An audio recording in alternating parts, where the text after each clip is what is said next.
ఖమ్మం అభివృద్ధిపై మంత్రి తుమ్మల నాగేశ్వరరావు సమీక్ష సమావేశం నిర్వహించారు. సీఎం రేవంత్ రెడ్డి కృషితో ఖమ్మం నగరాన్ని సర్వాంగ సుందరంగా తీర్చిదిద్దుతామని అన్నారు. సీతారామ ప్రాజెక్టు డీపీఆర్ గత ప్రభుత్వం మార్చడంతో ఖర్చు పెరిగిందన్న మంత్రి తుమ్మల సీఎం రేవంత్ రెడ్డి హయాంలో డిస్ట్రిబ్యూటరీ పనులు చేస్తున్నట్లు చెప్పారు. పాలేరు జలాశయంలో గోదావరి జలాలు కలిస్తేనే సీతారామ ఎత్తిపోతల పథకంకి సార్థకత లభిస్తుందని అన్నారు. ఖమ్మం నగరంలో ఖిల్లా రోప్వే పనులు నాణ్యతతో జరుగుతున్నట్లుగా చెప్పారు. సర్దార్ పటేల్ స్టేడియంలో సింథటిక్ ట్రాక్ పనులు నడుస్తున్నాయన్న Tummala UDG underground drainage కోసం 249 కోట్ల నిధులు కేటాయించినట్లు వెల్లడించారు. అయితే మంచినీటికి కానీ అదేవిధంగా సాగునీటికి కానీ ఏ రకమైనటువంటి ఇబ్బంది ఉండదు.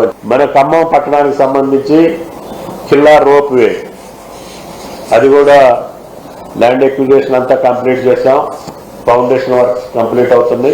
దానికోసమే మన సర్దార్ పటేల్ స్టేడియంలో సింథటిక్ ట్రాక్ నిర్మాణం జరుగుతుంది. కాబట్టి దాన్ని కూడా వరల్డ్ స్టాండర్డ్స్ తోటి కంప్లీట్ చేయమని చెప్పాం.